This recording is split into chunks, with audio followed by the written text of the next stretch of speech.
నమస్కారం ఉపాధ్యాయ మిత్రులారా! ఈ వీడియోలో మనం 8థ్ క్లాస్ బయో సైన్స్ నుంచి సూక్ష్మజీవ ప్రపంచం అనే లెసన్‌లో ముఖ్యమైన ప్రశ్నల గురించి తెలుసుకుందాం. ఓకే. First question. బ్రెడ్‌లో కనిపించే శిలీంధ్రం పేరేంటి? బ్రెడ్‌లో కనిపిస్తది గదా! మనకి ఫంగస్ అనేది ఫార్మ్ అవుతూ ఉంటుంది గదా! దాని యొక్క పేరేంటి అని అడుగుతా ఉన్నాడు. మనకి నాస్టాక్ కాదండి.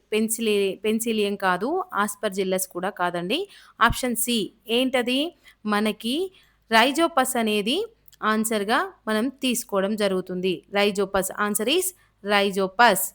ఓకే. Next question. మైక్రోస్కోప్‌ను కనుగొని సూక్ష్మజీవులను పరిశీలించి సూక్ష్మజీవ శాస్త్రానికి నాంది పలికిన వారు ఎవరు అని అడుగుతున్నారు. మైక్రోస్కోప్‌ని మొట్టమొదటిసారి కనుగొన్నది మనం ఇంతకుముందు వీడియోలో తెలుసుకుందాం.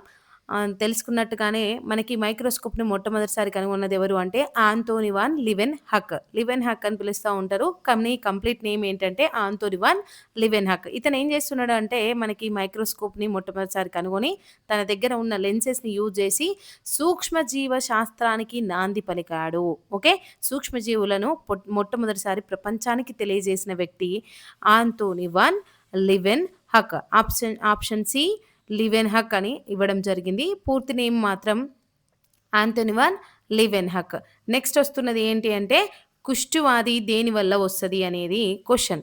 ఈ కుష్ఠువ్యాధి అనేది మనకి సాధారణంగా కొంతమందిలో మాత్రమే చూస్తాం. చాలా మట్టుకు ఇది నివారించబడింది. బట్ ఇప్పుడేమో ప్రెజెంట్‌గా మనకి కుష్ఠువ్యాధి అనేది ఆప్షన్ బి ఏంటి అంటే బాక్టీరియా వల్ల ఫార్మ్ అవ్వడం జరుగుతుంది. బాక్టీరియా వల్ల రావడం జరుగుతుంది. ఆప్షన్ బి అనేది మనకి ఆన్సర్‌గా తీసుకోవచ్చు. కుష్ఠువ్యాధి అనేది వైరస్ వల్ల రాదండి. శిలీంధ్రాల వల్ల కూడా కాదు. శైవలాల వల్ల కూడా రాదు. బాక్టీరియా వల్ల కుష్ఠువ్యాధి అనేది రావడం జరుగుతుంది. నెక్స్ట్ వస్తున్న క్వెషన్ ఏంటి అంటే యానిమల్ క్యూల్స్. యానిమల్ క్యూల్స్ అంటే ఏంటి? అసలు యానిమల్ క్యూల్స్ అని వర్డ్ ఎవరిచ్చారు అంటే ఆంటోని వాన్ లివెన్‌హక్కే మనకి యానిమల్ క్యూల్స్ అనేది వర్డ్ ఇవ్వడం జరిగింది. ఈ యానిమల్ క్యూల్స్ నెక్స్ట్ ఏ విధంగా మారింది? వైరస్‌గా మారినాయా? బాక్టీరియాస్‌గానా? శిలీంధ్రాలుగానా? శైవలాలుగానా పేరు మార్చడం జరిగింది. ఏది అంటే మనకి యానిమల్ క్యూల్స్‌ని తర్వాత కాలంలో బాక్టీరియాగా పిలవడం జరిగింది. ఈ ఆంటోని వాన్ లివెన్‌హక్కే ఈ యానిమల్ క్యూల్స్ అనే పేరు ఇవ్వడం జరిగింది. ఈ యానిమల్ క్యూల్స్‌నే తర్వాతి కాలంలో మనం బాక్టీరియాగా పిలుస్తున్నాం. ఓకే. నెక్స్ట్ వస్తున్న క్వెషన్ చెట్ల కాండంపై తెల్ల మచ్చలు వీటి వల్ల వస్తాయి. చెట్ల పైన ఒక వైట్ డాట్స్ అనేవి ఫార్మ్ అవుతా ఉంటాయి గదా! అవి వేటి వల్ల వస్తాయి? ప్లాస్మోడియమా? బాక్టీరియానా? శైవలాలా? శిలీంధ్రాలా? ఆన్సర్ ఏంటి అంటే మనకి చెట్ల పైన తెల్ల మచ్చలు రావడానికి కారణం ఏంటంటే శిలీంధ్రాలు. ఏంటి? శిలీంధ్రాల వల్లనే మనకి తెల్లటి వైట్ డాట్స్ అనేవి చెట్ల పైన ఫార్మ్ అవుతా ఉంటాయి. Okay. Next question.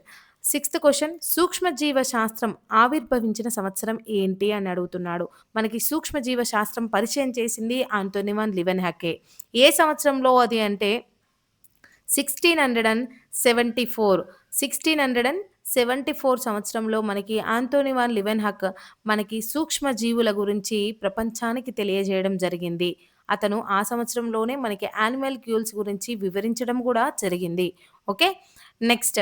So, answer is 1674 సూక్ష్మజీవ శాస్త్రం అనేది మైక్రోబియల్ వరల్డ్ అనేది మనకి 1674లో ప్రారంభమైంది.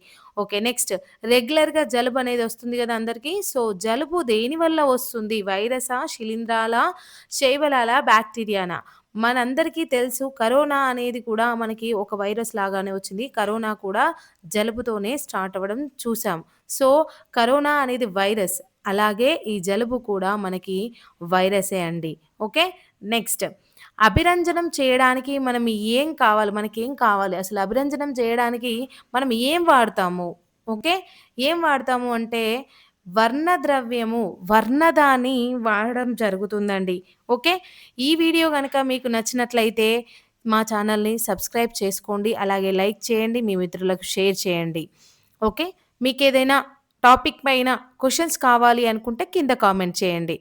Thank you.